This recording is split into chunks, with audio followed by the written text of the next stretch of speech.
আসসালামু আলাইকুম প্রিয় ভিউয়ার্স, আজকে মোস্ট ক্রুশাল একটা টপিকস নিয়ে আসছি যেটা সমস্ত শিক্ষার্থীদের অনেক কনফিউজ করে দেয়। অর্থাৎ কোথায় হ্যাভ, হ্যাজ আর হ্যাড এর মধ্যে কোথায় হ্যাভ বসবে কোথায় হ্যাজ বসবে, এটা লিখতে গেলে অসংখ্য স্টুডেন্টরা এই ভুলটা করে থাকে এবং অনেক লিডার পারসন এই ভুলটা করে থাকে। আজকের পর থেকে আশা করি ইনশাআল্লাহ আর কখনো এটা ভুল হবে না। যারা আমার চ্যানেলকে সাবস্ক্রাইব করেছেন সবাইকে অনেক ধন্যবাদ এবং সবাইকে অসংখ্য ফুলের শুভেচ্ছা। যারা চ্যানেলটা সাবস্ক্রাইব করেন নাই অবশ্যই সাবস্ক্রাইব করে এরকম চমৎকার এবং অনেক ক্রুশাল ইম্পর্টেন্ট ভিডিওর জন্য অবশ্যই চ্যানেলটা সাবস্ক্রাইব করে সাথে থাকবেন। আসসালামু আলাইকুম, শুরু করতেছি। টপিকস আজকে হ্যাভ, হ্যাজ, হ্যাড। কোথায় হ্যাভ বসে, কোথায় হ্যাজ বসে আর কোথায় হ্যাড বসে। ওকে, আসেন এই হ্যাভ, হ্যাজ, হ্যাড, এই হ্যাভ, হ্যাজ আমরা ক্লিয়ার করব। হ্যাভ তো আছে, হ্যাজ তো আছে, আর এই হ্যাভ হ্যাজ এর পাস্ট ফর্ম হচ্ছে হ্যাড। তো আজকে আমরা আগে হ্যাভ আর হ্যাজ এর সম্পর্কে ধারণা দেই।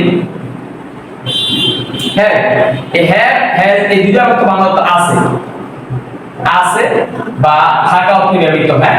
এই দুটো অর্থ কি? আছে বা থাকা অর্থে হ্যাভ হ্যাজ ব্যবহৃত হয়।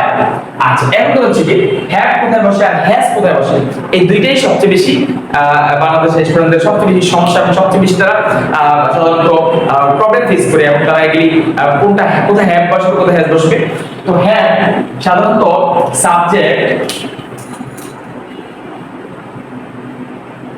সাবজেক্ট যদি প্লুরাল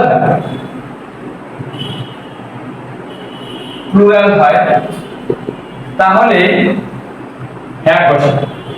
এটা ক্লিয়ার করি। সাবজেক্ট প্লুরাল মানে কি? অর্থাৎ একের অধিক সাবজেক্ট বসলে সেখানে হ্যাভ বসে। যেমন উই, দে, বয়েজ, গার্লস, এরকম সাবজেক্ট হইলে অথবা মানে এরকম দিস, DHES, অর্থাৎ এরকম সাবজেক্ট হলে সেখানে কি বলবে? হ্যাভ বসে। তবে একটা শর্ত আছে, সেটা হচ্ছে কি আই এবং ইউ এই দুইটা সাধারণত সাবজেক্ট প্লুরাল হইলে হ্যাভ বসে, সাবজেক্ট প্লুরাল হ্যাভ বসে, কিন্তু এই আই আর ইউ এটা কিন্তু সিঙ্গুলার। এই দুইটা ক্ষেত্রে ব্যতিক্রম। অর্থাৎ ব্যতিক্রম হচ্ছে কি আই এবং ইউ এর সাথে অলওয়েজ হ্যাভ বসে। অর্থাৎ আই এবং ইউ এইগুলি সিঙ্গুলার হওয়া সত্ত্বেও এর সাথে হ্যাভ বসে, আর বাকি সমস্ত প্লুরালের সাথে কি বসে? হ্যাভ বসে। আশা করি ইনশাআল্লাহ মনে থাকবে, একটু মনোযোগ দিয়ে এটা বলবো না জীবনে কেউ। হ্যাভ বসে সাবজেক্ট প্লুরাল হলে, আর আই এবং ইউ সিঙ্গুলার হওয়ার সাথে এদের সাথে কি বসে? হ্যাভ বসে। ওকে, আচ্ছা তাহলে বাকি থাকলো কি? বাকি থাকলো হ্যাজ। এবার আমরা দেখি হ্যাভ হ্যাজ ক্লিয়ার করি। হ্যাজ হচ্ছে কি সাবজেক্ট যদি সিঙ্গুলার হয়, যদি সিঙ্গুলার হয়।